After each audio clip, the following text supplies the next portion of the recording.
This is a story about learning to fly.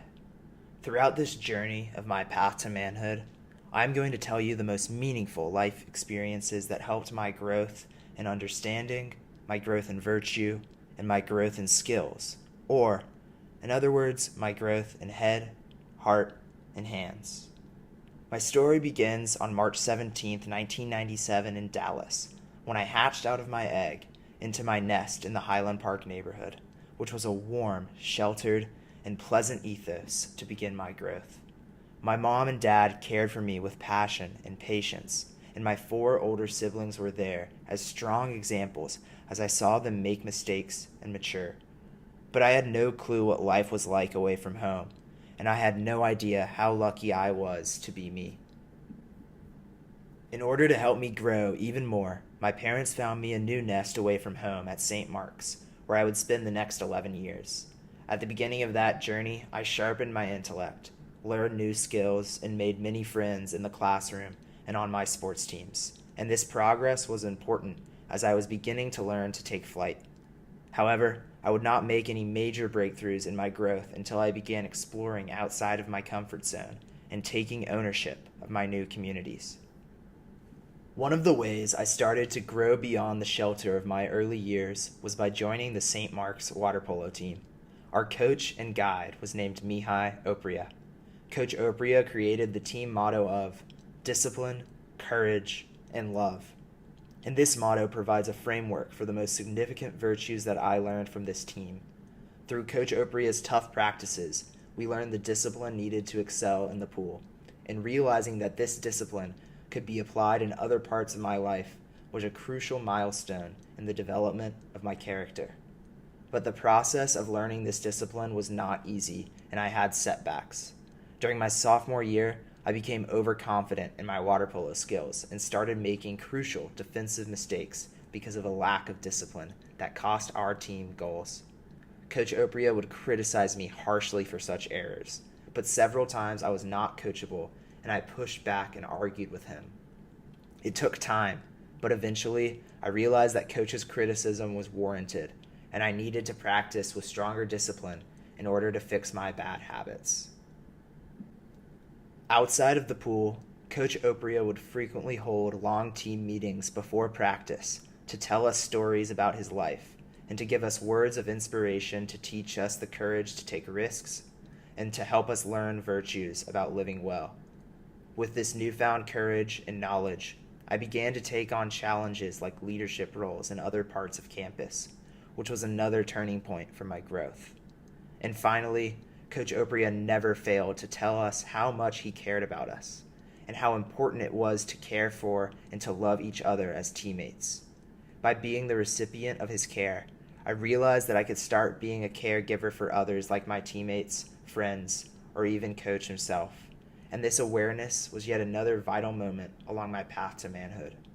With Coach Opria as our leader and the spearhead of our flock, he taught us that flying is so much easier when you work together with your friends in V formation.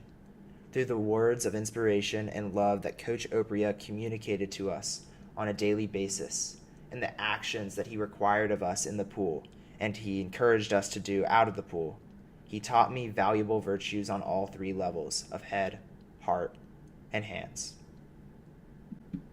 In addition to the water polo team, my parents motivated me to explore away from the comforts at home and St. Mark's in other ways. I started going out into other communities in Dallas and supporting others who needed some help. I did activities like tutoring young students at the Jubilee Parking Community Center in math and reading. And I also worked with my friends on the Habitat for Humanity building projects to build a house from scratch for a family in need. At first, I served these people because my parents highly encouraged me to do it, but I saw these projects as a burden and sacrifice of my time. I still took for granted to be born into such a comforting family and to have the St. Mark's community to keep me safe and help me grow quickly. However, over time, as I served more and more people and started to lead others at community service projects, I realized how meaningful these experiences were to me, and my mindset about caring for others began to shift. Spending an evening playing sports at the Genesis Women's Shelter with younger kids was far more rewarding than going home to work on homework by myself.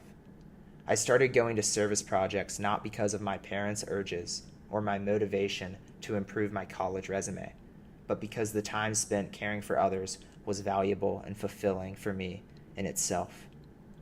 Although I was using my hands to go out into the community and experientially learn, and this exposure led me to use my heart and emotionally feel the value of service, I was still yet to truly use my head and understand intellectually why caring for others mattered. This changed my junior year when I began attending philosophy club led by Dr. Stegg.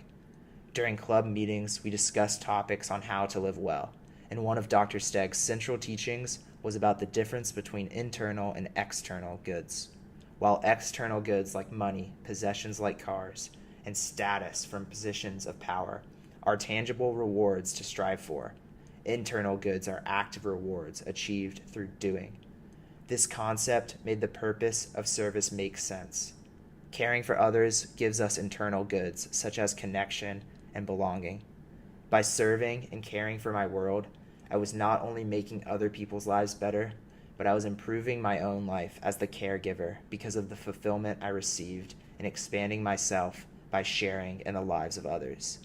By realizing that caring for others was actually a powerful way to improve my own self, I had made another pivotal leap forward in my growth as a man. Learning to fly was not about using my time to become stronger and more skilled so that I could take off alone and strive for external goods. Learning to fly was about working with others and helping everyone around me so that we could all take off together and find internal goods. Although my experiences outside of the classroom were vital parts of my path to manhood, many assignments in my classes also gave me opportunities to grow as a man of character.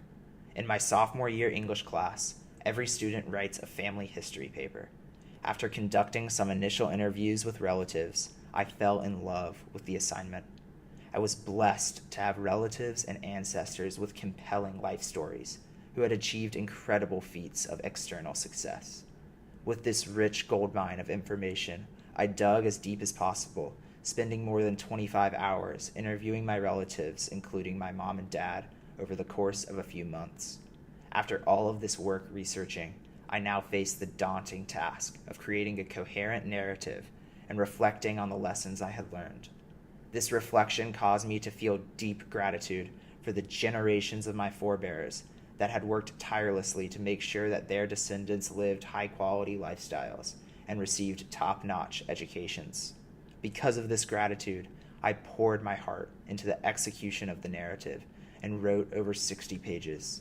The final pages of the paper were my direct takeaways from this experience and how I would carry them forward. I wrote, "While I go into the world, I am going to learn from the triumphs and failures of my ancestors.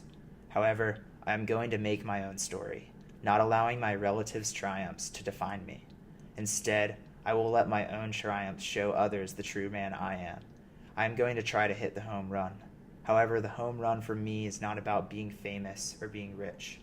Instead, the home run is about how much I can make a positive impact on the world with my presence. If I strike out, so be it, because at least I will know that I have tried." My own family's nest, the nest of St. Mark's, and the many other nests of my ancestors that came before me have allowed me the opportunity to have a healthy, supportive family and a world-class education. In my life, I have had the incredible luck to be involved in Mihai Opria's visionary water polo program, and I also have had the privilege to begin serving others in the Dallas community and learn to feel empathy for their life circumstances. And finally, opportunities in the classroom like my family history paper have given me the chance to reflect on these experiences and become more aware about their significance in my life. From all of the lessons and virtues I've learned, I am ready to go out, make an impact, and care for my community and the world. I am ready to leave the nest and become the leader of the flock. I am ready to fly.